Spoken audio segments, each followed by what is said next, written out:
Hey there, it's Jenny LSQ, and this is episode 4 of my LSQ podcast. Thanks so much for pressing play. This episode features interviews with Tegan, Quin, and Sara Quin, known collectively as Tegan and Sara, but I wanted to interview them separately, so that's what you'll hear, conversations recorded the same day, one on the west side of Los Angeles and one on the east side. It is a tale of two cities. It's a tale of two Quins. But before we get into the new interviews, I want to play you a bit of a 2007 conversation I had with Tegan and Sara when Rolling Stone sent me to visit them in Victoria, British Columbia, just as they were getting ready to release their album The Con, which, of course, became one of their most important and beloved LPs. They, in fact, toured late last year celebrating the 10th anniversary of that album, and both talked about how that tour helped them to kind of reconnect with some of what they loved about playing shows earlier on in their career.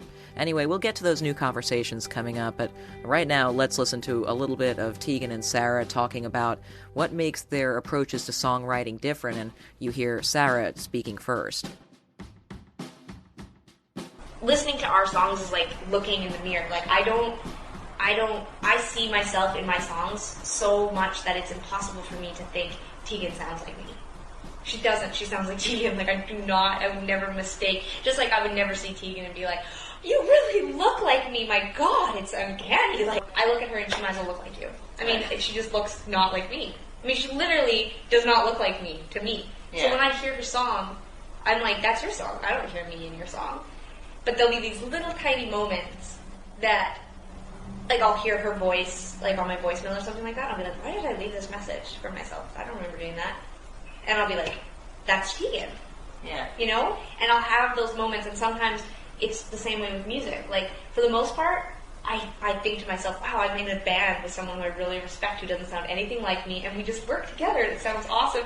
And that must sound so insane to the average person, because they're like, it's basically like you're two people, you're the same person twice, you know? Like, it's weird, and it sounds so silly to say, but it's like, I literally might as well be in a band with, like, Nick Cave. I mean, like, it's like she is a different person. Like, I see her music in an equation. When I listen to my songs, it's like I literally get a visual of my song. So what do you see? I mean, can you even begin to describe what you see the difference as being? I can't describe it any more than I think of music, which is so funny because I hate math and I'm terrible at it. But I see music as a mathematical equation. I do. Like, I can literally, my songs it's like I can see them as a math equation. And my equations are slightly different, but they're essentially the same type of equation. Like, I know, and I can hear it in certain songs. Like, for me, Back in Your Head, to me, is the same equation that I use to write, like, Monday, Monday, Monday on If It Was You. Like, I can see the equation. Like, I know it's the same type of thing. I don't understand Tegan's equations. Like, I don't. I just think about them as an equation, and I'm like, it's different. It's just not the same. But what about from an emotional standpoint? From an emotional standpoint, they're so different. Yeah, like, Floor Plan makes no sense to me. Like, I enjoy playing it right now because it's challenging, because I'm playing a lot of different keyboard parts that I didn't write, Sara wrote them, so again, not the same style of writing. Like, everything's in an offbeat, and I'm just like, ugh. You know, like, because I am an offbeat, so I tap on the offbeat, that's my rhythm, but I don't play the offbeat, so right. I play on the beat and tap her offbeat. Sara writes her songs so that her keyboard parts are coming on the offbeat. Like, it's like, I've played Walking with a Ghost. Well, Ted and I, our guitar player, estimated like close to 200 times in the last, like, you know, probably year and a half or whatever, before we stopped touring. So 200 times I played that song, probably. I cannot, if you put a pen and paper down in front of me and then you put a gun to my head, I could not write out the lyrics. Even though they're simple. I couldn't write out the lyrics. That's ridiculous. I couldn't break it down structurally for you, so I couldn't tell you, like, does it start, like, walking, like, I couldn't tell you verse, chorus. Like, the song makes no sense to me. Sara's been playing Monday 6 years, 5 years, 5.5 years, potentially. Can't remember the words. Like, things like that. Like, little basic things, like, where it's just, like, I don't understand the way that she writes. It doesn't connect. Like, it doesn't make sense. Like, Walking the Ghost, to me, is madness. It's like Rubik's Cube. It's like 2 minutes of Rubik's Cube on stage. It's like, hey, are you having fun? Okay, put your guitar down. I'm going to do your Rubik's Cube. You're going to do that while everybody stares at you. So thousands of people are staring at me, and I'm like, about like the type of it, like the the fact that you have to play each other's songs for a minute. When I listen to it, it's like that. It's like it doesn't make sense in my head. I can't, like, I just... But have you ever listened to one of each other's songs where you felt like afterward you understood the other person better? I don't want to understand her better. I listen to her songs every night, and I do think, like when we're... Isn't she a dream date? I mean, she's so sweet. Well, I don't want to. I don't want to project on her. That's not, like, we don't have that kind of... It's unspoken. I know how she's feeling. I know exactly what she's up to. She lies to me, and I know. Like, it's unspoken. It's like she can look at me, and I'm like, I'm lying to you. No, but, like, without even speaking. I know who she is. She knows who I am. We know each other's backs. The only weird twin thing that we have is it's completely impossible to understand or explain. Well, when I met with them in 2007, I had been a fan of Tegan and Sara's since their 2004 album, So Jealous, and it's been so great to watch their career really blossom in the years since, as they had a major commercial breakthrough with their 2013 album, Heartthrob, around that same time. They contributed the theme song to the Lego movie, Everything is Awesome, you know the one. And in 2016, they put out a really great collection called Love You to Death. After touring for that, as I noted earlier, they did just recently the 10th anniversary tour for the Con. And now, as we met in early January, they were saying that they plan to take the next year or two off from the road and aren't going to be worrying anytime soon about starting to work on their next album. Instead, they're looking forward to exploring other creative endeavors and to their lives at home, and even more so to delving into work for the Tegan and Sara Foundation, which they started last year as an organization to help fight for health, economic justice, and representation for LGBTQ girls and women. So let's start with this Tegan interview, and I just want to explain. You'll hear us reference the lost tapes a couple of times. What that means is that I had a technical malfunction for the first 10 minutes of our conversation, and it was lost forever. But we started basically when I asked Tegan just what's been on her mind lately, and she began to explain why she kind of wants to take a little bit of time off from the road and from recording new music. So let's join right there. I definitely want to chill, and chill in our world is never going to be what probably most people think chill is, because we run a foundation and we're going to, probably, take on some other kinds of creative projects that aren't just music related. And then on top of that, write and record another record. So it's not me just laying on that couch, for the next 2 years.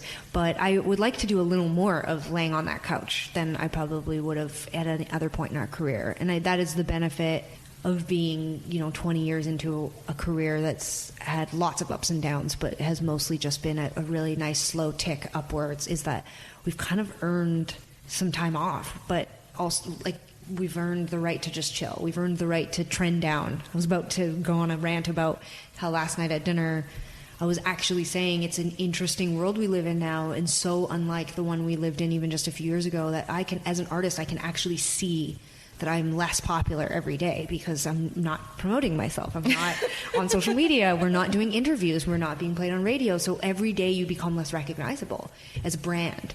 Yeah. And that there's this new thing where it's just you're supposed to be on brand. It's and so dark, marketing. though. It's awful. And I refuse to be cynical about it, but I also refuse to be manipulated, but I also am not going to just shut off either. I'm just going to spend the next 2 years figuring out what balance works for us, and be okay with it. But it is a fascinating thing where the first 6 months when you get off the road, the air comes out a bit. I don't know how else to say it. You go back to being. And this is just for us. This only applies to us because we're not famous. Right. We're well known in certain circles. Famous, well, but in certain circles, right? And with an enormous amount of explaining, I can probably talk almost anyone into understanding who we are, right? Do you know that movie, Everything is Awesome, Lego? I can talk almost anyone into eventually going, okay, yeah, you're right. I do know who you guys are. But in general, we're not famous. And so I'm applying this only to people like us who are not famous but are well known in certain circles. Within a few months, you are basically a normal person again. I'm pretty much unrecognizable at this point, unless I'm with Sarah, unless I'm at a venue, unless I'm around people around my age or younger, I can blend in anywhere. I'm anonymous everywhere. And that's really different than the last 2 years, where I'm always within 2 miles of a venue that's been promoting me and my face for the months leading up to it. And I go from being a nobody to everywhere I go, people are asking for photos and autographs and following me, and I have security. And then within a few months, I'm just I was at CVS and Whole Foods and doing this morning. But I'm intrigued because when was the first time when did that first start happening? During what phase of Tegan and Sara's catalog did you start finding that more and more, if you were on tour but trying to go about your normal day, someone would be gawking at you, or you could sense that a fan was too shy to come up, but they were nearby. When did that start to happen? Because obviously, that's kind of cool and weird thing to get used to. It's always been cool, but also very weird. Yeah. It's never not been weird. I think in 2004 when So Jealous came out, it was obviously the first time we had a lot of radio, and so as our sort of star rose at college radio, a certain age group became very familiar with who we were. And also, that is when MySpace really took off. So I just think, like, online, we became just a bigger band because of that. So we became more recognizable. We also had, like, asymmetrical mullets. So we were, like, hard to blend in. You know what I mean? Like, it wasn't like, when Sara and I were together, even if people didn't know who we were, there was something about us. Like, people would be like, you must be in a band. Right? So I think it started then. Obviously, Heartthrob would be the peak of recognizability, like everywhere we went.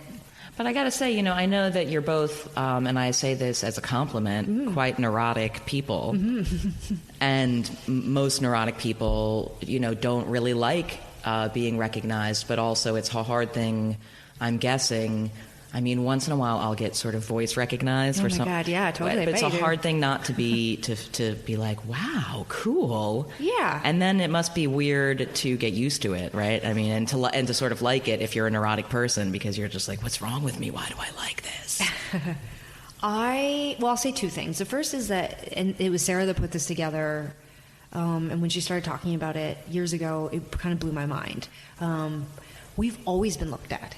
We're twins, and not like new twins that, like, where it's like more common now because of in vitro and whatever. Like, we're like 80s twins. Yeah. So we've been looked at our whole lives. And we're not like, I think we're kind of like unique looking. Like, we're not like traditional looking in lots of ways. So especially in certain eras of our lives, we were really like, as kids, we were like boys, but we were girls, so people gawked at us. But I mean, fucking adorable, I'm sure. No, we were completely adorable. We were very stylish, had a very, hot, like cool, adorable like, twins mom who dressed us really cool. But then, we were like punk, we were ravers, we were skaters. Like, we always sort of like had a very visual look to us that drew attention to us, which is odd because we're very awkward and neurotic, and we're actually really shy. And I think we're both extroverts, but we introvert really comfortably, and probably more than me. Sara is probably more of an introvert, and it's a weird career choice to be entertainers when you're actually kind of shy and awkward and neurotic. But the art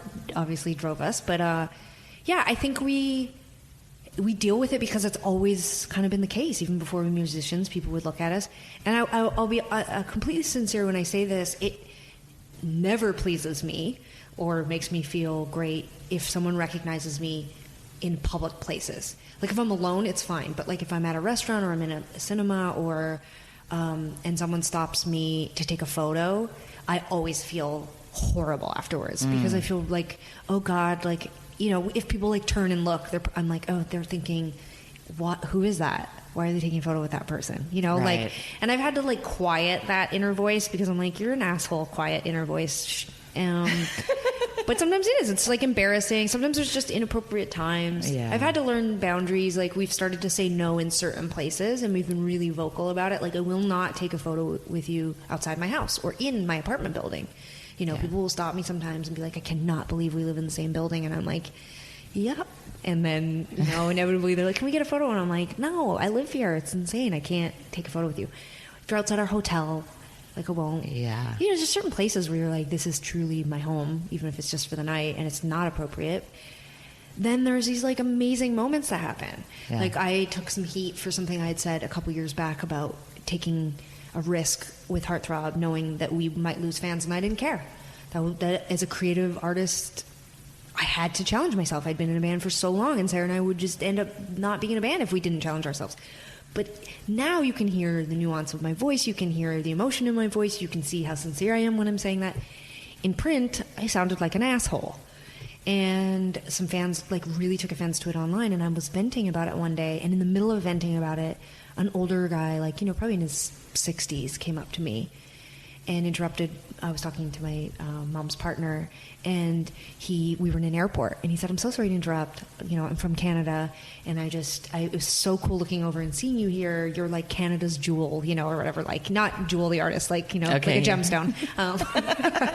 And I was like, "Oh, that's so sweet." And he said, "Yeah, my daughter performed in choir, and you guys had her come up and perform on the Junos. Junos are like the Grammys in Canada."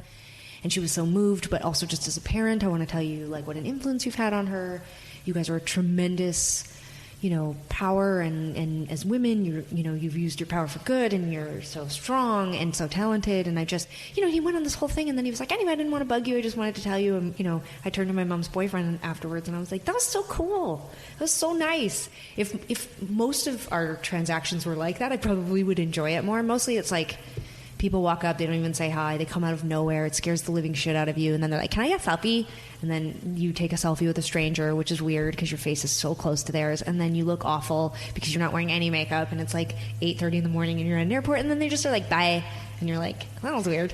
Yeah. So yeah, I don't, you know, but I will say this, that, like, again, all it's taken is a couple months, and I basically will go so far as to say I just am rarely recognized. It's great. The trending down is awesome, I guess, is my spin. Is that it's kind of fun to think, like, I'll just go back to kind of being a nobody for the next couple of years. Yeah. And that's great. It feels awesome. Was there ever an artist, like, obviously you guys have been doing this since you were 14, and you started doing it as soon as you started kind of getting into music, but in the early days, was there an artist that if you had been in a room with them, it would have been difficult to resist going up and geeking out on them a little bit? Or did you ever do that at any point? I would never have done it as a young person. I probably wouldn't have gotten the confidence to introduce myself to people until we were, like, well into our 20s. Like, we played festivals and opened for bands that, like, we've opened for people that I never really even talked to. But I'd say, like, I mean, now I'll geek out all the time. I constantly go up to people, and it's always embarrassing. Sarah and I kind of do it to each other. We've kind of stopped doing it because now that we're a bigger band, it feels like super mean to do to one another. But I can't remember which festival it was, but some festival. It might have been Lollapalooza, I can't remember. But seeing Carrie Brownstein. And Sarah was so obsessed. And I was like, go over and say something. Like, why wouldn't you say something? She's going to know who we are. Like, So Jealous was really big at the time. I was like, Walking with the Ghost is everywhere. Go and say something. And she was like, absolutely not. And we were walking by, and I pushed her into Carrie. Like, she didn't hit Carrie. She didn't run into Carrie, but pushed her into... Close like enough. A sphere, like into her orbit. There was no walking away from it. Like, Sarah then had to commit and introduce herself, and it was really embarrassing. And it was, but, you know, we did that for years to one another because, you know, it would never happen. We would never say hello to people we admired, and now I go out of my way to say something, whatever size of band or artist, or especially if they're not a big famous band, or, you know, like at festivals, I try to have, like, the energy of, like, come and say hi to us, talk to us, and I introduce myself to artists, especially female artists or queer identified artists, because we never had anyone reach out to us. We never had any mentors. Yeah, I was going to ask about that, you know, regarding Carrie and Sleater-Kinney in general. I mean, there were so few examples of, like, queer visibility at that point when you were a kid that, I mean, hardly any examples beyond that were out. They were, like, massive, like Melissa Etheridge or Katie Lang or Ani DeFranco. But yeah, there wasn't a lot of queer few and far between in our age group. Right. And we never met any of them. Yeah. Never have had a conversation with any of them about what their experiences were like. And we were obscure nobodies, so that makes sense. But then as we got bigger, like, I literally met Melissa Etheridge a couple months ago. I've been making music for 20 years. Wow. I've never spoken to Ani DeFranco. You know, we got compared to her for, like, a decade, which I felt so bad about. Not because they were comparing us to Ani DeFranco, but I was like, poor Ani DeFranco getting compared to this little irritating band from Canada. And and it's a valid comparison sonically. Yeah, in the early part of our career, for sure. Yeah. But still, I was embarrassed because I was like, she probably has no idea who we are, but if she ever did see the comparison, it must be so annoying. And now I feel so sad because, like, how sad? Like, why, you know, like, we had no one. We had no mentors. We had no one. Men. We had men. We had, like, bands like The Killers and Ryan Adams and Neil Young, but, like, no women. None. Yeah. And now I feel like we're almost we're almost like now we act so creepy. Like I'll just go introduce myself to people. Like I met Grace Mitchell the other day. I was at an event and I just like pushed my way into a conversation. Was like, I just wanted to introduce myself and say you're awesome, because like I just wish anyone Yeah. would have like. But it is, as you said in the portion of the interview, lost to time. Everything's so different now. Yeah. And even just a year ago, I know that we both contributed to Jen from Bleached's fanzine. Writing on the subject of sort of like, why do we keep having to talk about being women in music? That talking about it in and of itself is irritating. And with that said, we're talking about it right now. But the interesting thing to me, obviously, about what you wrote was expressing clearly how frustrating over the years it's been to always have lesbian appended to a description of the band, as if that's a relevant fact about the music that these humans are making. Or woman, or twin, or sister. I mean, I would go on record and say that. Yeah, the twin thing too. You could not find an article, or it would be such a small percentage of articles that have not mentioned our gender, our sexuality, or the fact that we're siblings in the headline or the first line of the article. Right. But isn't it kind of a catch-22? Because as you're saying, visibility is so important for especially other artists and young people to connect to, 100%. That it's sort of like, well, you don't want to be objectified that way by the powers that be, but also now more than ever, as you're saying, it's important to 100%. build that community around these things that we share. Sure. Well, and I think as a successful, visible, powerful band now, that I'm like, that's just normal and I'm accustomed to it and it's acceptable and it's great for visibility and representation. But for the majority, we'll call 15 of our 19 years as a professional band, all it did was marginalize us. Absolutely. And subject us to restrictions. Because the language is all used in a way, whether it's men or women writing about us, and it doesn't matter, it really doesn't matter. It was basically, whether it was blatant or coded, it said to the reader, this isn't for you. Right. It's a sort Unless of, you're a woman in or parentheses, if you like that sort of thing. There are literally articles where it says that. That's fucked up. This is probably not for you unless you are a queer young woman in college. This is probably not for you if you're not gay. This is probably not for you. Like, literally, NME, I mean, as you, like, I'm sure are well aware of, like, I always pick on both Pitchfork and NME specifically, because NME, during the So Jealous Con era, said we were pretty good even though we hate cock, and Pitchfork called us tampon rock. And, Spin called us a Wicca folk nightmare. I mean, there are these words that, I devolve really quickly when I get talking about this stuff, and I think about in the last 2 decades how many people have approached me on the street, men, and they start by saying, I love your band, I know you're not writing music for me. Or, I know it's so silly, like my friends laugh at me, but I just love your band. Well, and you're like, oh my God. Yeah. And they're just putting their foot in their mouth. They don't mean it. It's not supposed to sound the way that, or come off the way it does. But I think each of those is a small, what do they say about it? It's like, it adds up. Like, it's just like a little, like, death by 1,000 cuts. Death by 1,000 cuts. It's like, gosh, we had to come, our rebirth started not with the con, but with Sainthood, but into Heartthrob, where I shrugged off of over a decade of kind of like shame, because I was like, oh, it's embarrassing to like us if you're a man. It's embarrassing if you're straight. It's not cool, to like us. And we were just marketed and spoken about in such a different way than men and our peers or straight people. And it was hard not to feel embarrassed by that. And a lot of our career has been spent feeling a bit dumbfounded by that narrative that, again, comes from the media, this idea that we would just have a queer audience until Heartthrob, which was untrue. We had a rock audience, we had a guy audience, we had a really mixed audience. A lot of queer people didn't necessarily know about us or support. We, never were an Out or Advocate or any of the queer magazines, especially the ones that were male focused, ever. It's still to this day, we don't, we've never been invited to those awards, like those big gay nights that happen, the big galas. Like, they give those awards to straight people. They invite Katy Perry, and they invite, as gay artists, we just, literally, it was only the last couple of years we even got invited. And so we spent so much of our career navigating this interesting territory where we were seen as this queer band, but then by the queer community not queer enough, and not necessarily the kind of queer that they wanted representing them. And then we break into the mainstream and we're too queer. Like, you know what I mean? Like, it's just like this really interesting But it's puzzle. one of these areas where I have a lot of faith in the young people to, like, I mean, I'm older than you guys, but, like, seeing how much progress younger generations have made in 100%. forcing older people to reckon with their biases is so cool. The world has changed completely. Yeah. Being an out queer female in our industry is a different game than it once was. I'm hopeful that, 10 years from now, which is a long time, but hey, we're looking back on the last time we did this was 10 years ago, feels like yesterday, that there are, that young people nowadays are getting better at not looking for differences. Sure. Well, or they're getting really great at celebrating them. Right.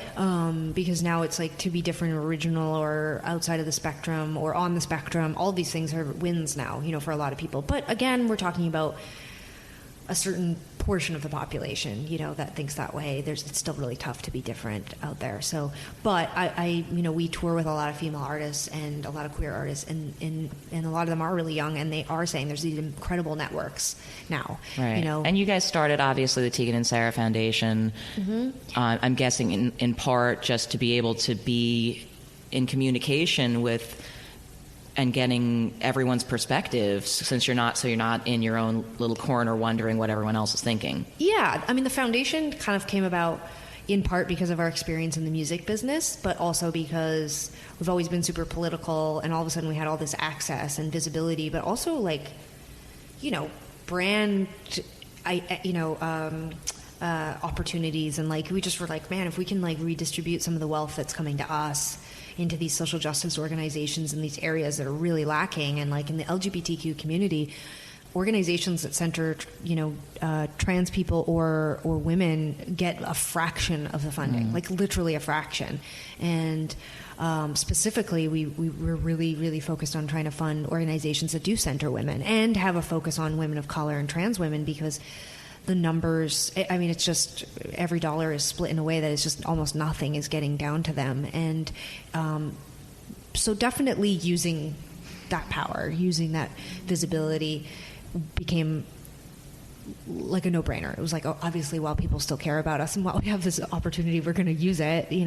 We can raise a lot more money than just trying to raise it at a concert and then giving it to an organization. Having legitimizing our giving is basically why we started the foundation, because now we can go to people and say, no, don't just give us $1,000, give us $10,000. Right. Because also, even last year, I was thrilled to be able to come to sort of inaugural event you guys had here in LA with.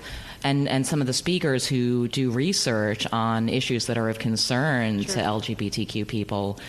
And that information, I remember you guys saying, it's just so interesting to get, because there's so little research and outreach and polling even being done to see what the concerns are. Oh, yeah. Well, it's so sad. I mean, when you read those articles that talk about, like all the health research we always read, not just queer people, but just it's all based on men, right? So it's like women, there's just so much to do. I mean, we're biting off the LGBTQ stuff because it relates so deeply to us, and we really feel like we can help. It's our niche. But when it comes, I mean, the foundation's focusing a lot on health because, I mean, there's never been a census done just for women in our community. How incredible would that be if we could all come, it's one of our goals is to try to get every LGBTQ organization to use their mailing list to reach every LGBTQ identified woman in the country to find out how do they vote, how much money do they make, to help figure out where we can focus our energy to help people. Yeah, I mean, and we could just focus on the foundation. We could just quit Tegan and Sara and we still wouldn't have enough time in the day. There's just so much work to be done. So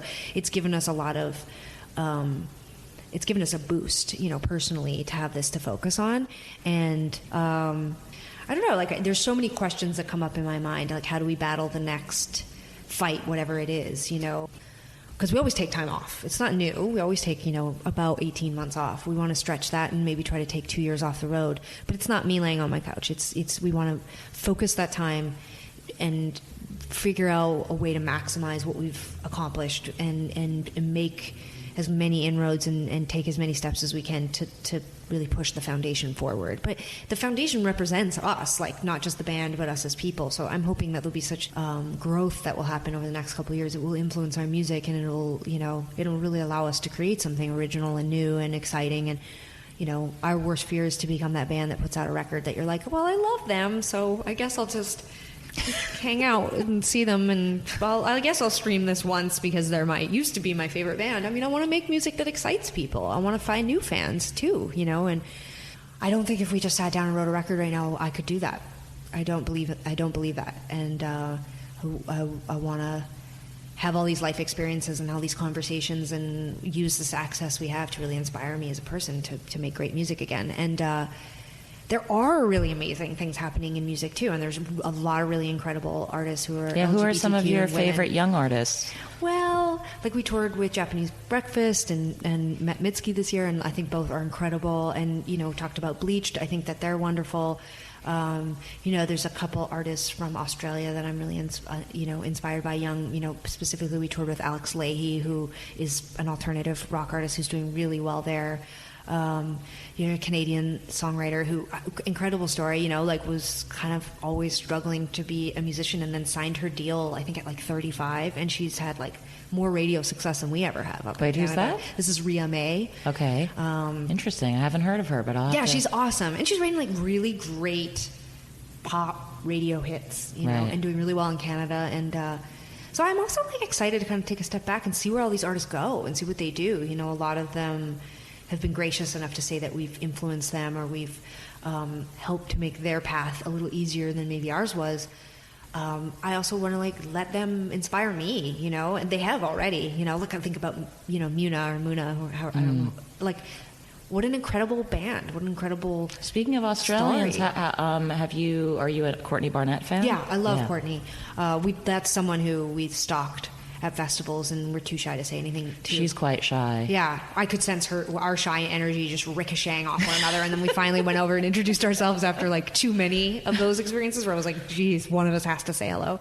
It's interesting just an because incredible crop of young, but also some of these people I'm mentioning are not young, but they're having success now, and it's thrilling. And I want to sit back and just enjoy that too, enjoy what's happening, because I feel like we're in a sea of negativity, and the industry's dying, and streaming's killing everyone, and touring festivals are going under because it's just too much touring now and too many festivals, and I'm like, ugh, it's really easy to be like, oh my god, I'm going to go to university and do something else, and I just put this on social media the other day. I'm taking a step back personally from the internet in general, but I don't want people to think that I'm putting my head in the sand. We're hard at work on creative stuff, on political stuff, on foundation stuff. And the internet makes you crazy. But it makes you crazy, and I think it defeats the purpose sometimes. It's educating you, but it actually exhausts you. And I can't think of anything worse than creatively giving in or doing the same old, but also personally giving in and doing the same old. I want action items. I don't want to just tweet my outrage. It's not doing anything. It's making people feel really stressed out. And I think a lot of stressed out, anxious people follow us online, and I want to give them hope. I don't want to just make them feel frustrated. And we've walked and learned that it is a fine line between preaching and upsetting people and inspiring people. But when you have hundreds of thousands of people who follow you, how many of those people are really watching or listening anymore? Who is using social media? I don't know. But I still am constantly finger over the click, thinking, no, I'm not going to post that. Yeah. I don't know what to post. I don't know. I have these conversations. I have so many wonderful friends, allies, people who live in the world I live in. And I get talking to them about all this. What do we talk about? For example, I think Rhea Butcher and Cameron Esposito are both incredible, brilliant human beings, funny, awesome, creative, and have wonderful voices online. They put a lot of content out there, and they they respond, they react, they put stuff out. It's great. It's amazing. It's they've made real change in moments that mattered, but they're also just really funny, and they're, just really great human beings. And I was having dinner with them recently, and we were talking about social media, and I left, and I was like, I hope they didn't think that I was copping out. When I was like, I'm going to step back. You guys keep going, do what I need to step back a bit. I don't know what to talk about. And I sat with that, and I thought about it a lot. And then I spent the holidays with all my muggles, all my human friends, you know, who are just normal people like social workers and doctors and teachers. And they're like, oh, you still use Twitter? Like, you know, like I have to remember too, like I'm so hyper-focused on my life and my world and being a public person that I constantly have to remind myself that this is not what the average person is thinking right, about. Twitter is not real life. Yeah, it's not. And also, what's also not real life and is not possible for most people, like my girlfriend is a muggle, she doesn't have time to read 25 articles a day about anything. She has a job. She's busy. She has hundreds and hundreds of emails at her job she has to read. She's not, when I'm like, did you check out this New Yorker article? Did you check out this this article? It's really interesting. Cat person, come on. Yeah, she's just like, God, I'm going to try to read 2 books this year, you know. And I don't drive, so I'm in a car with strangers all the time because I use car sharing services. And I ask them all the time really basic questions to try to understand what they're doing, what they're thinking. I don't want to ask leading questions. I'm not like, do you have time to read the New York Times? Like, asshole. Like, no, I'm like, you know, naturally we'll get into conversations and try to get an understanding of what they're thinking about, what they're reading, what they're doing. And I just believe that most of us, meaning human beings, are feeding our families or ourselves, figuring out how to pay our mortgage or our rent, figuring out the barriers to healthcare, trying to find some source of entertainment and love and excitement and inspiration in their daily lives, and they don't have time to focus on a lot of this stuff. Now, that's great. It's a privilege to have the time that I have to focus on it, and I hope I can do something with that, and I hope I can make the world a better place and inspire people to make change and art and decisions that will improve the world in my own unique way. But I have to be really careful, tying this all together, as I transition and trend down, that I'm off the road now, and I don't need to have the megaphone up to my mouth all the time, and I can make change in really different ways. And I have to be careful not to be one of those people that we've now learned that we all were, like, for instance, leading up to the election, where we're so in our circle and so in our world, we forget that the average person is not watching 8 hours straight of CNN, which isn't news, it's commentary. Right. They're Well, just actually watching the news, which Yeah. the nightly news, if you haven't watched it recently, is super interesting because it's nothing like what I'm reading online or nothing like the commentary news networks. It's, this morning, President Trump was in Puerto Rico. This cat got stuck in a tree. And when we're back, we're going to be talking to Google Glass, you know, representatives. This dry cleaner will not refund we're going to go solve that problem on tonight's news. That's it. And I'm like, yeah, so no wonder everyone's not walking around in a panic outside, because they're not spending all day reading about systemic racism and misogyny. They're living it. Yeah. But they're not in their privileged glass castle just reading about it. And I want to be careful with how we respond. Yeah. And I want to be careful with the power and privilege we have, because I don't want to take it for granted and I don't want to misuse it. I want to try to help, and I want to still do my job, which is actually just being creative and inspired and making art that I hope is the soundtrack to people's lives. And how to balance all of that in 2018 is a pretty big question that I hope that I find some reasonable answer to.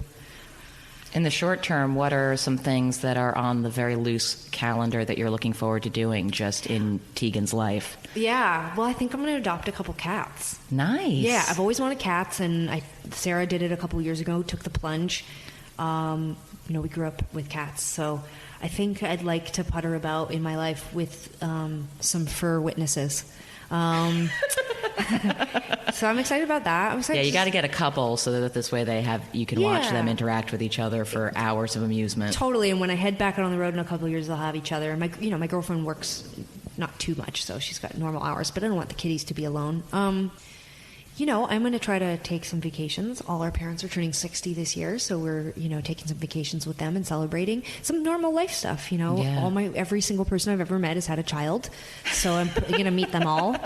Yeah, I don't like rebuild that part of my life. Like I said to you in the last tapes, you get back from touring for 2 years and you have to kind of like sift through the rubble of your life and rebuild a bit, you know, because you've been away, and adjust to being a muggle again, and also build back your immunity. I mean, I've basically been injured or sick for 2 years, right? Because that's what flying 17 times a month does to a body, right? Yeah. So I'm right now. I'm just trying to get well. Yeah. but we've got a lot for the foundation on the horizon. So really focusing, we're about to announce all of our new board members. We've got a bunch of new board members. Really, really excited about that and the work that we can hopefully do with them. And that's in the short term, but we do have some creative projects that we're like, I know everyone has a podcast, and this is where Sara and I's like shy, awkward neurosis comes in. Sara's like, everyone has one, we shouldn't do it. And I'm like, yeah, but not everyone should have one, and we're pretty fun and interesting. And we've had an interesting life, and maybe we could create something really cool. Like, and people are always, I mean, the three things people say to me when they meet me, like someone that doesn't know me, is, oh my God, you're so much shorter. Which isn't just because I'm on a stage. I'm really short, but I think I have like big dog energy, even though I'm a little dog. So, oh my God, I can't believe how short you are. You're so little. I liked it better when you were acoustic, and I missed the stories. So we can somehow take two of those things, the stories and the more stripped down, folksy part of ourselves, and turn that into something, whether it's, like I said, a podcast or a book, or some creative adventures are definitely on the near horizon. I just don't want to rush music. And in the Lost Tapes, I told you this too, and I think this is really interesting, and you should be the go-between and ask Sara what she thinks when you go talk to her. But I like the idea of not passing music back and forth. I like the idea of writing like a big solid pile of music and then giving it to each other, like listening in a different way. Because I find that our way of passing back and forth music it doesn't necessarily work anymore. Like, I'll send a song to Sara and she'll write back, yeah, it's cool, but I need more. Like, I want to really like blow her hair back, and I worry I'm not giving her the feedback she needs, and I wonder if I like wrote 20 songs and then like bought her a CD player and burned it onto CD, because neither of us own CD players, and then like delivered it with like headphones or something. Right, so that she doesn't power skim it or anything. Yeah, she like could sit with it and like really listen to it and see what she thinks. Like, I want the narrative about our new record whenever it comes out to be really unique and different, and I want the fans to know that we didn't just come home and write a record, that we like lived, and then we like put something together for them. I don't know. Yeah. Yay. Yeah. Seems like a good note to end on. It does, yeah. We have not lost faith. we will continue. Thank you, Tegan, Absolutely, so much for pleasure. doing this. I'm going to quiz Sara on all of what we just talked about. I can't wait.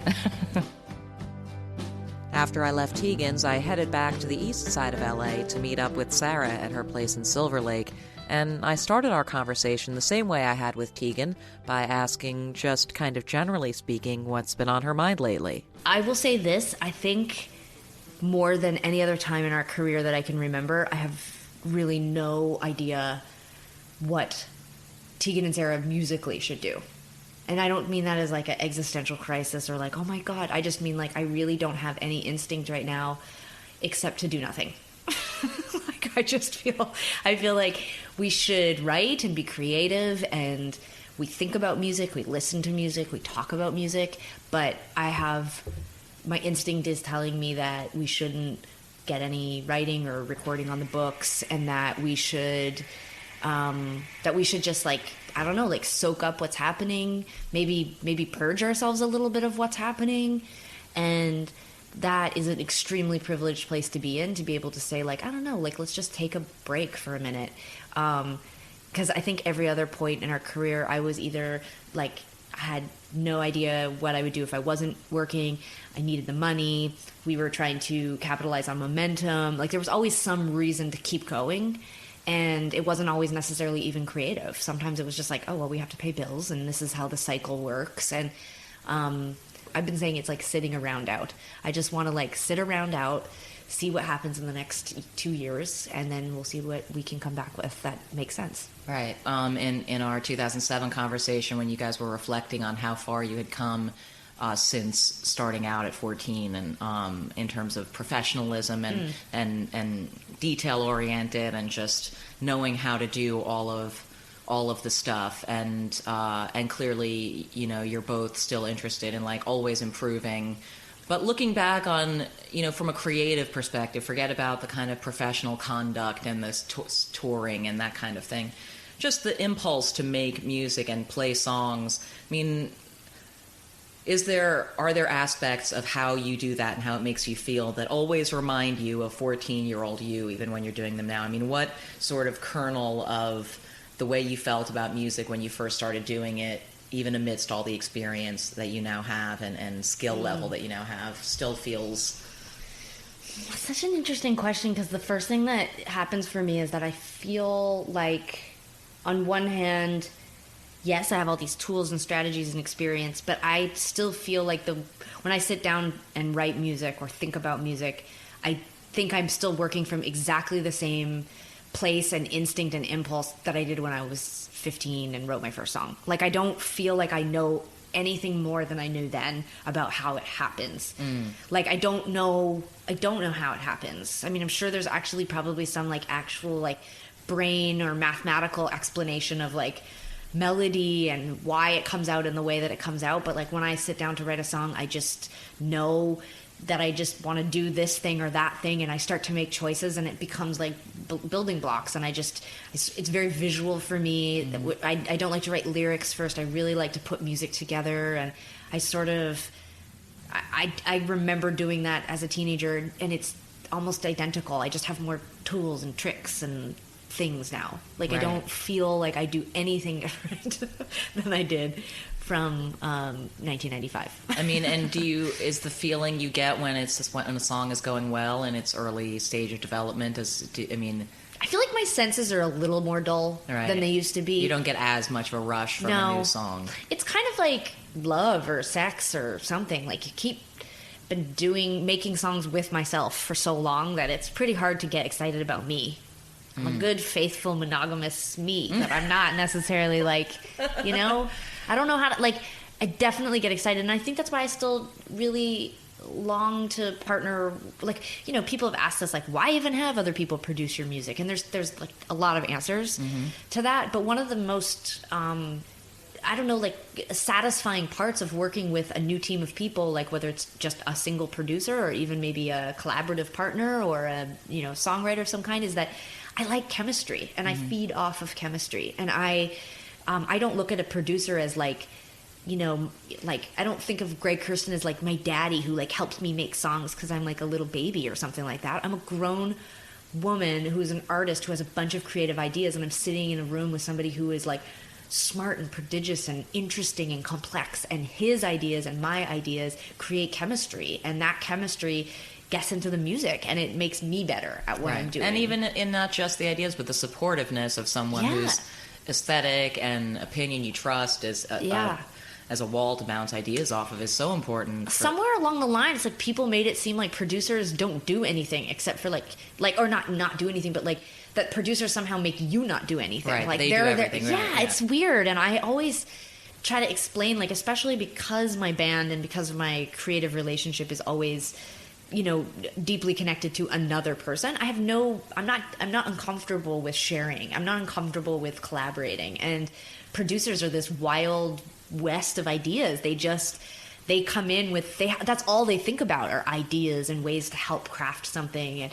And that chemistry is so exciting to me. And that's the only thing that keeps me still doing it. Because if it were just me alone writing music all the time, I'm a creative person, but I probably would have maybe spun off into other mediums. Like I used to draw and do art all the time, and I love to write, and I love to make music, but there's something about the collaborative energy that happens in music that keeps me going back, because I'm like, well, who will be the next person I collaborate with? What will it be like to collaborate with them and spend time with them? What will we make?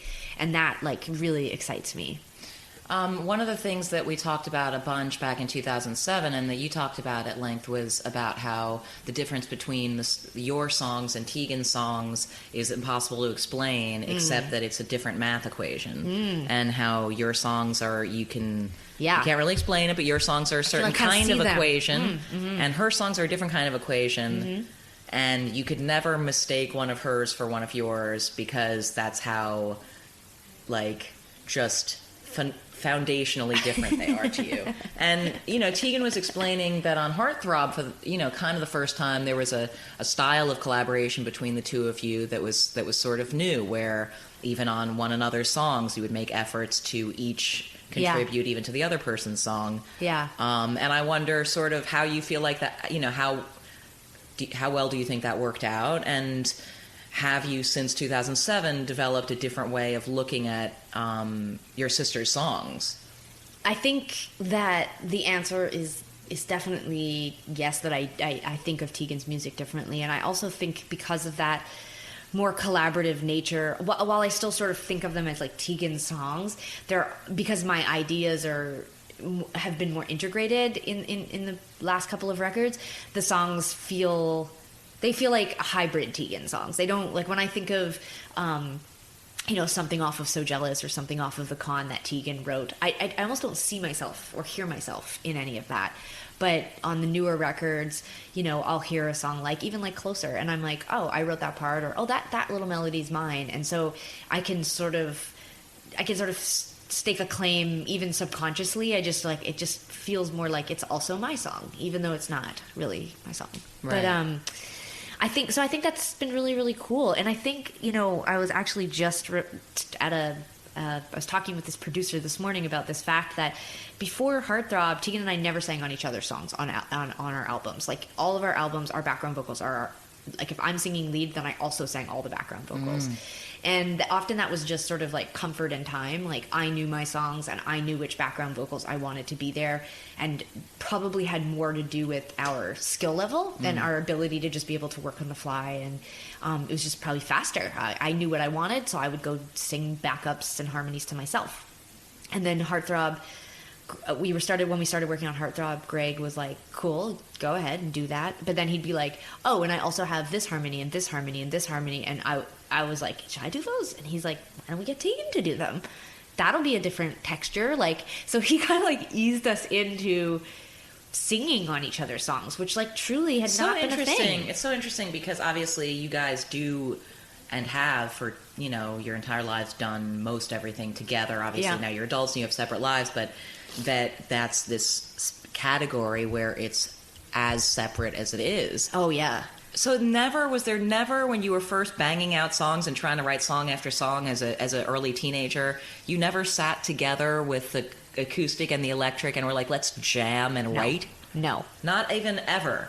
I mean, I'm sure it didn't feel like it was going to work at any point.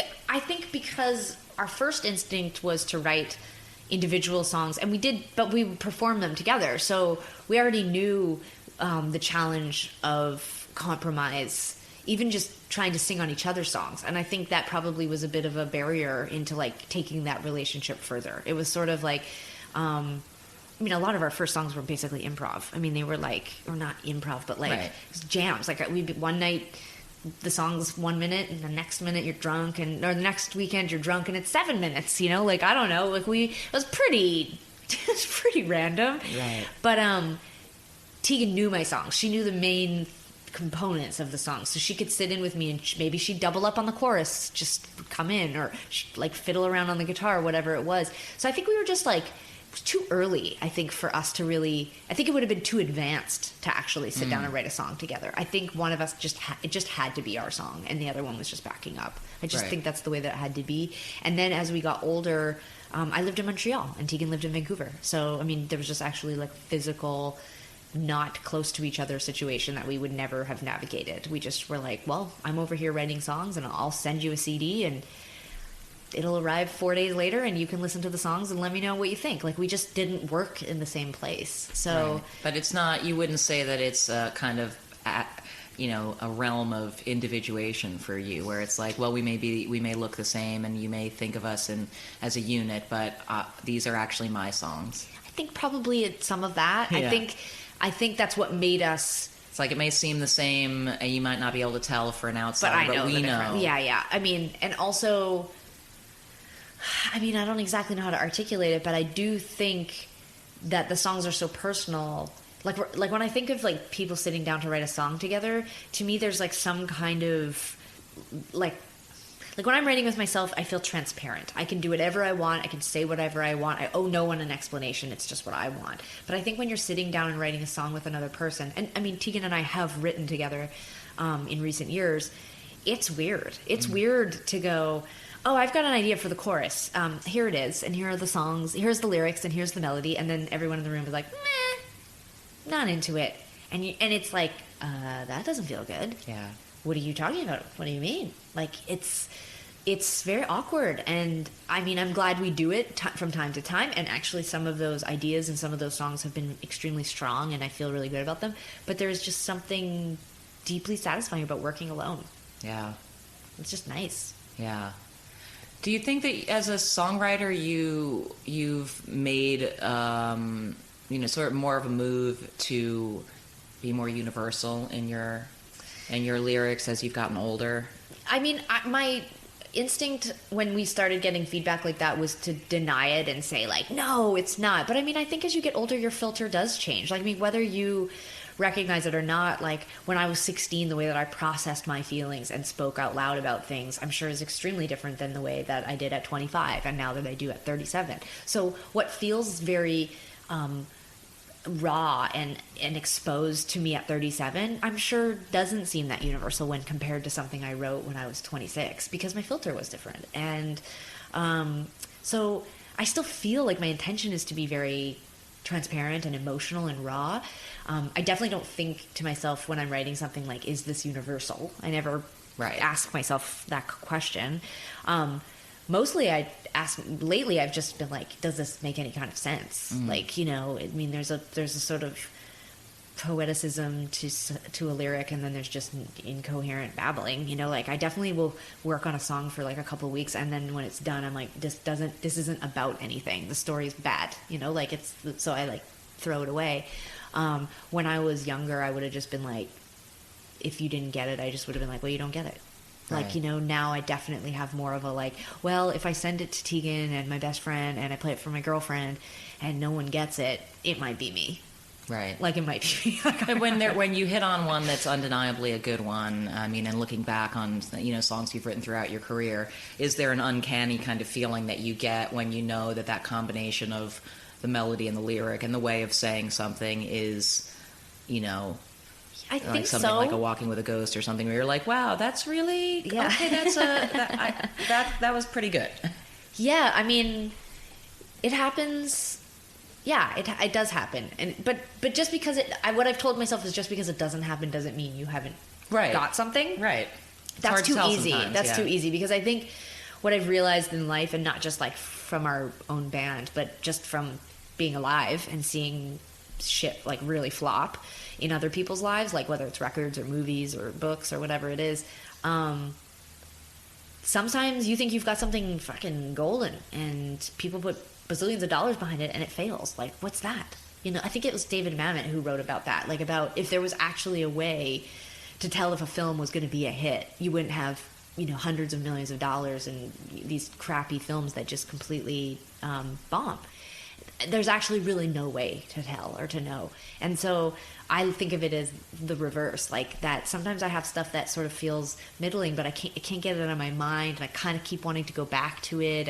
It might not be the first thing. It doesn't necessarily show up in my like manager, sister, like ecosystem of listeners. It won't be like the top 10 song, but like I'll just keep going back to it and thinking like, but there's something there. And that instinct is more important to me than the like when people respond big. Like, if people respond big, I'm like, yeah, duh, I know. Right. But what I'm more interested in is the stuff that, I don't know, they're the deep cuts that will mean more to people later on, I think. Right. Do you feel like you've learned stuff, or that you learned stuff about Tegan by just hearing a song that she wrote on her own? And I mean, or is it difficult to try and analyze them that way? I mean, I definitely feel like sometimes I will be really like, wow, what's going on with her or whatever. They're mostly what I think is like, oh, here we go. Like, you know, that's more of my take a lot of the times. Like, how in what ways have you gotten better at being in a band together over the years? I mean, I don't know. This might not be like the most appropriate analogy, but not unlike, I think, a marriage where, okay, like I'm watching the Queen or the Crown right now. Have you watched season 2? I haven't. Okay, so I mean, a lot of the thing with the whole Queen, especially back then, is like you don't marry the Queen and then get a divorce. Like, there's no divorce, and like that's not even a thing that exists. And it's really funny because I feel that way about Tegan, and I don't mean just because we're sisters. I mean like there is no divorce for me and Tegan. There just isn't, and I think in some weird way, in adolescence, it started in adolescence, and then it really got bad in my early 20s. But I started to realize that I couldn't divorce her. I couldn't be apart from her, and I don't think that made me a very good partner or band partner. And I'm taking responsibility for my portion of it. There was lots of stuff she could take responsibility for too, but I think that was part of it. I felt very trapped and very caged and I couldn't necessarily see the good things in what we had. And I think that now in my 30s, I just feel at peace with it. I feel really lucky, and I like her, and I have my space, and I get my own life. I like our band. I feel proud of what we've accomplished. I feel proud of what we've overcome. I think even through our worst times, we would never have made a choice for somebody else or for something else or for our career over the other person. Like, no matter how bad it got, I was gonna put Tegan first and choose Tegan first over anything else. And I think that that saved us probably from like breaking up the band and not being in each other's life. Right. Yeah, Tegan mentioned though that maybe that you guys are talking about maybe you'll do a podcast. Yeah, I think, which I think is a fantastic idea because you're both hilarious. Tegan said this really funny thing because we've been sort of like going back and forth about like we'll just get an idea for a podcast and I'll send it to her, whatever. I think she said something to me over the Christmas holidays, like we were kind of batting around an idea, and she was like, "Let's just be honest. The only people we want to hear talk are ourselves. Like we don't want to do like having guests." Yeah, we were like, "They don't need a guest. No, we don't care about listening to other people talk." Yeah, I think the big fear I have about anything like extra, like music, podcasts, books, like all the things that everyone in our age group is doing right now. I just don't want to make something to make something. Mm-hmm. I want to, if we're going to do something, I sort of have that competitive feeling of like, well, if we're going to do it, then we need to do it in a way that nobody's done it, or we need to do it in a way that is us. Like you're not just going to go, oh, Tegan and Sara are, like doing pressed the thing record that everybody, and they just spoke and like I don't want to just do that because there are just too many people who do that well, and that's not necessarily what I think would be our thing. So I'm just like we're just like every day we just like send each other things. Like we've had so many. It's kind of like how we also have all these ideas for TV shows, even though I don't want to be on TV, but we have all these funny ideas because we are so like some musicians just that's all they think about is music. I almost envy them at the single-mindedness of it. Like it's just beautiful. And I just am always like, what else can I do? Like Tegan and I want to start a consulting firm where we go into like the airport, like to a particularly bad airport or like a postal office, and we just work there for a month and we just organize it and we just come up with strategies to make it function better, and then we just leave. So nerds for admin, basically yeah. It's all admin, and it's all about like redundancy and organizing. And I just, because we spend so much time in places that are so poorly run, I just feel like we can do it better. Right. And then I also have this idea for a show, kind of like the Property Brothers on HGTV, but Tegan and I go to venues all over America and we renovate their backstages. Yeah. For a budget. Like, I just have all these ideas that I think we could just make things better. Well, I want to be like the indie rock, like Oprah for like hell, you want to do like Hell's Kitchen, but for venues. Exactly. Like and it doesn't have to be expensive. Like there's just like I've spent the majority of my life in clubs and theater basements across America, Europe, and Canada, and I just feel like I could make it better. Oh yeah, I believe you could. Just like, I don't know, just like a weird consulting thing. So any project that we talk about, it's fun to talk about it, but until we really like hit that golden idea, I just don't feel ready to commit. But the podcast thing I think could be interesting just because we already have a built-in audience who likes to hear us talk. I don't know what that says about them, but I do think it could be fun. I just have to figure out how not to make it something that Tegan and I are annoyed at each other about. Right. Yeah. I mean, I guess the whole point of keeping the calendar open is to just, yes, for the first time, give yourself enough space to see what really makes sense, what really resonates as a thing to do. Yeah. So until the thing that seems like the obvious choice comes into focus, what are you going to do the next few months or so? What's on the actual dry erase calendar or whatever? Mostly hosting people, because as soon as I told people that we weren't touring and we had nothing on the calendar, everybody comes to visit. So it's like pretty much every weekend from now until April we have something with somebody.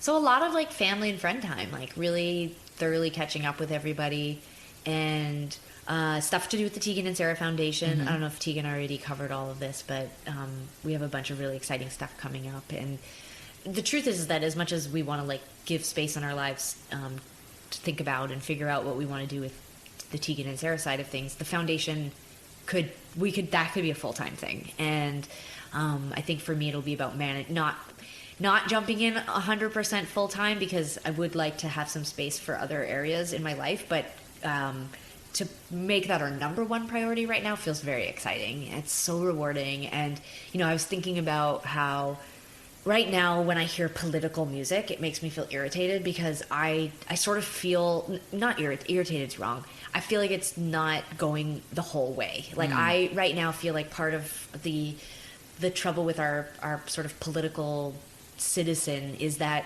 we think if we retweet something, we've done something. We think if we like something, we've done something. We think if we say something, we've done something.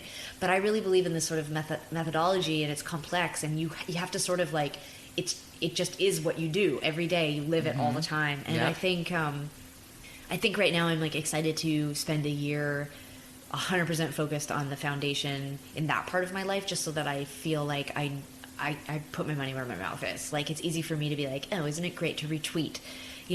But okay, well, what am I doing besides that? And I feel excited to sort of get more into the action.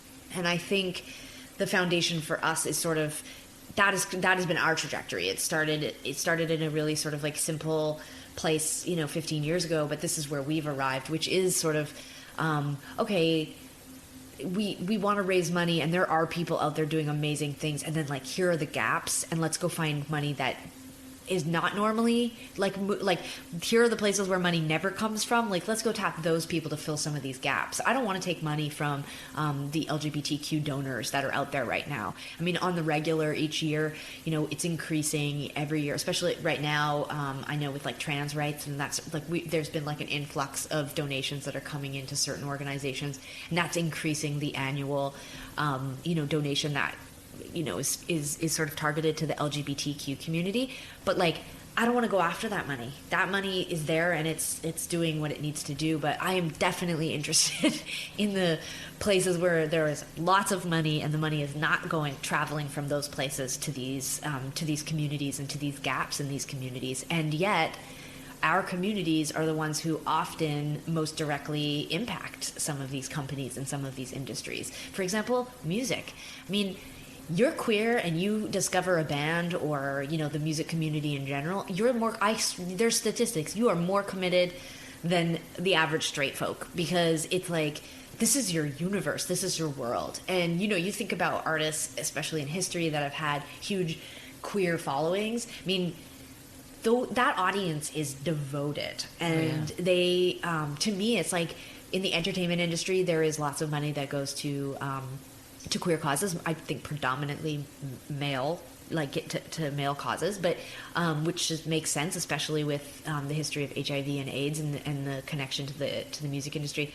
But it's time for our industry to say like, oh, we want to do some more meaningful stuff, and not like reactive stuff, but like proactive stuff. And it doesn't always seem like the most obvious, but I think Tegan and I are good at making the connection between things that don't seem obvious initially. Like, for some of the music industry folks that we hit up about this stuff, they listen to us go on and on about the benefit of like an LGBTQ mentorship camp for adults, and they go, sounds great.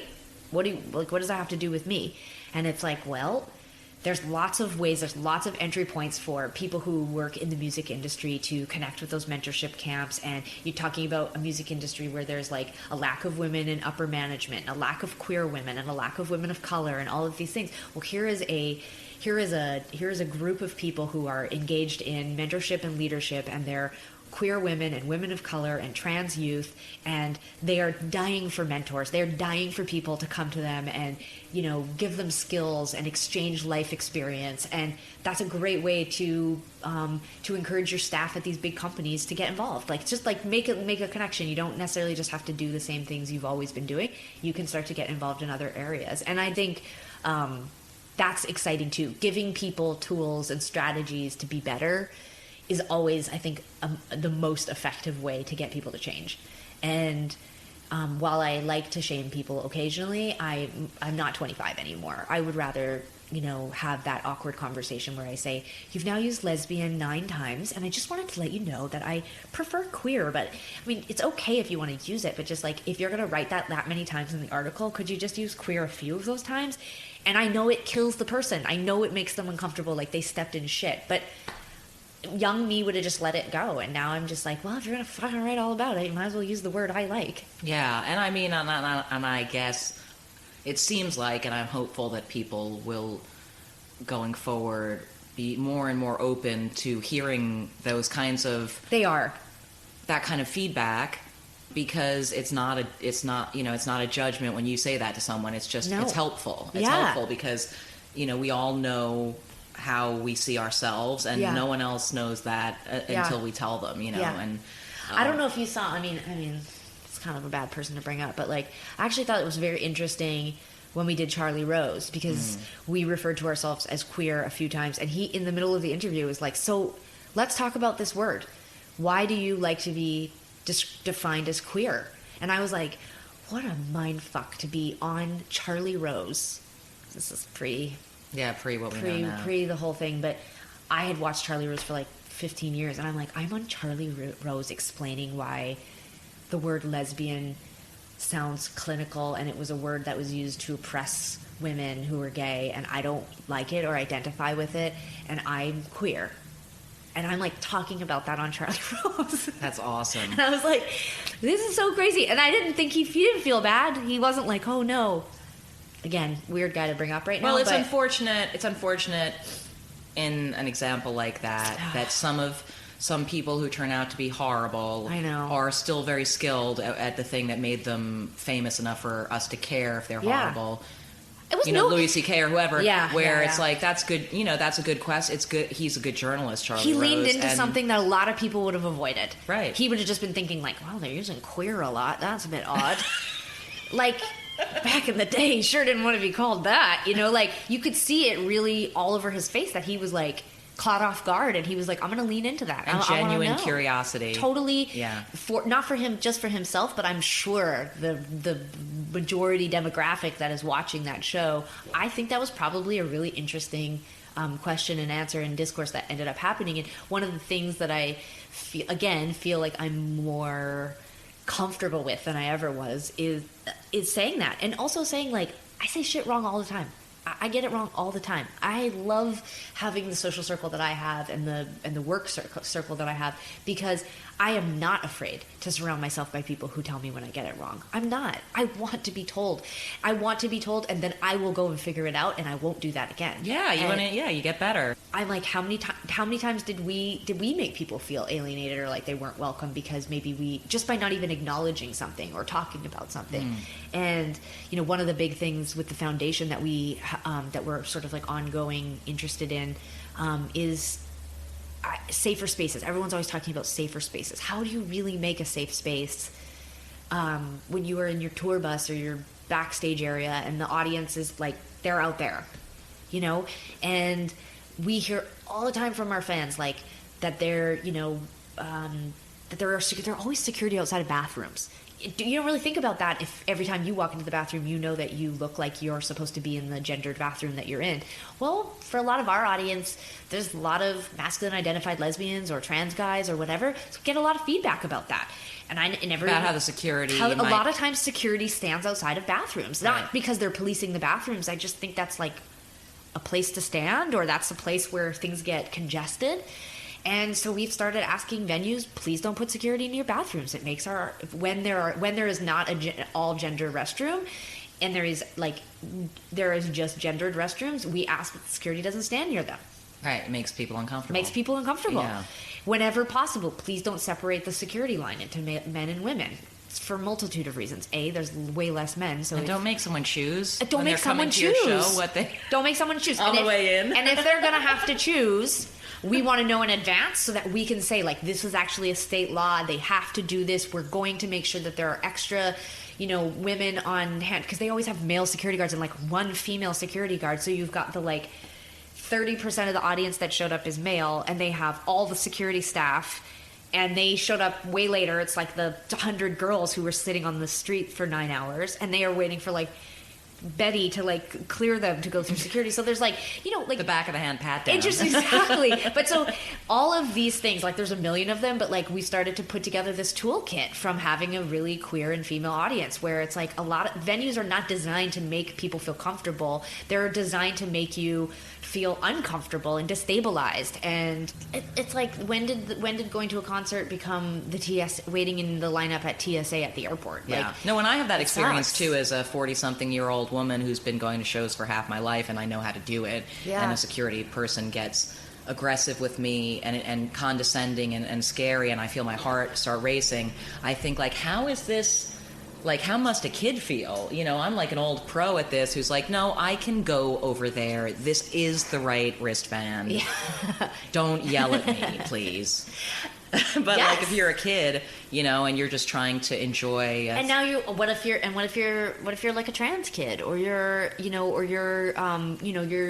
gender presentation doesn't necessarily, match with your sex or whatever it is. And I say these things, and I know that for some people, they're like, how many people really is that? And it's it's millions. So does it matter to you that it's millions? Because it is. We're not talking about 150 people. We're talking about impacting the lives of millions of people who go to see concerts, not just our concert, Coachella or, festivals or hockey games or whatever it is. This is a way of thinking and a way of being sensitive. And it's interesting too, because as a learning point for us, we just did this whole tour where we sort of did a very baseline trial run of this. So at least one bathroom at every show on our tour had to be an all-gender bathroom. We did the staffing, protocol every day. We sat with the security, and it was always awkward, but we would explain these things, which that's not the ideal time to do this. We're talking about programs that this would be a toolkit, and these would be these would be trainings that happen long before you show up. So we show up and we're kind of hey, quick note about a couple things. You're not getting 100% out of these people who are kind of what the fuck are they going on about? But I did overall feel the venues were great. There was a real willingness to talk about these things with us. And then I think the interaction with the audiences night to night were really positive. So it was very interesting to me on the last night of the tour, second last night of the tour. We have a guy who works with us who's gay, and he left the venue. We were in the main lobby. We were setting up, doing stuff. He was going back to the hotel to shower. He walked outside, and there was a gentleman on the street who was obviously somewhat mentally unstable, and there was the big lineup of kids, and he was kind of leering around, and I don't know, just being generally troubling. A little sketch. And Jeremy was I saw him, and I kind of overheard, and he was using all these derogatory words, and then he kind of saw me, and before I really even knew what was happening, he pushed me, and I almost fell, and then I was hey, what are you doing? And he called me a faggot, and he's so I turned around, and I came back into the venue, because there was a police officer who was security for the venue, and he was in the security meeting, and he was in the lobby. And Jeremy went into the lobby and said, this is what just happened. I'm fine, but that guy is still out there with all those kids. And the police officer said, words don't hurt people, and maybe you should stay out of people's way. And Jeremy reported him to us, and we had to have him removed from the venue. And the thing that was so unsettling to me, because I was okay, whatever, they'll get a different security person. But then it was that night while I was on stage, I knew we were going to be at the venue again the next day, and I felt so afraid. I thought to myself, maybe we shouldn't have said something till we were done the shows. And what if he comes back? And what if he's mad at us? What if he tries to attack us? What if what if he goes crazy because he lost? Did we make him lose his job? Was that too much? Did we do something wrong? Like, that's what I spent 2 days thinking about. And all that guy had to do was be like, oh my God, are you okay? I'll go out there and deal with him. But it was like, by the time we left that venue 2 days later, I felt like we were the bad people. Because we had said, like, this is not, how can you have this guy be the first face that all these kids are going to see, and he doesn't care that one of our staff has been pushed on the street and called a faggot outside of the venue. And all I kept thinking was, I'm the band that sold out 2 nights at this venue. I'm the one that, I have arguably the most power. So how hard is it for a kid entering a venue who gets treated like shit, or gets called a name, or gets misgendered, or gets kicked out of a bathroom? How do they feel going and reporting that police officer or that security person? And if I feel scared, and if I feel afraid, and I'm the one who has all the we had a full-time security detail who I was like, don't leave my side. Like, I had a full-time security officer with me who I was able to share my fear with. Like, oh my God. And she was just like, it's fine. You're blowing this man of proportion. But like, that's the fear that I felt. What does that kid who comes into the venue feel? Or in any space where they have to tell a teacher or a police officer or a whatever. Like, I think about the powerlessness that most people feel in their life, and the fear most people ignore or hide or whatever. And it's just, if I can do anything to at least impact the venues and the communal spaces that we're all in, that's going to be what most people deal with. Not a, thank God, not a terrorist attack or some horrible act of violence. Most people are going to be dealing with those kind of microaggressions that might change how you feel about music or how you feel about a band. Yeah. But the educational part, a lot of this information for a long time was very difficult to find. Like the education around, queer identities and all these kind of things. It's not the easiest stuff. It's not like they've been like, should I read Gone Girl or should I read Queer Judith Theory? Gender Theory. There was like a real like gap for a long time. So I have empathy for that. Or like if you wanted to see, you're not going to like accidentally come upon gay people or gay narratives or gay stories or history, even now, in some parts of the world. So it's like, I'm happy to be a bit of a like vehicle for some of that stuff, like when people are willing to hear it and receive it. So it'll be interesting to see how. I never want to write about this music, like musically, like, so maybe some time off will give us some time to discharge some of it so that we can get back to making music that is just like vain and emotional and whatever. Like, that's why I make music. I don't make music to be political. The rest of my life is a neurotic bundle of politics, so music is the only time I get to just like jerk off, So well, I hope you enjoy your time off, but I can't wait for more jerking off. Thank you. I'll let us wrap up on that note. Thank you so much, Sara, for having me over to do this, and let us know how we can help. Oh yeah, I definitely will.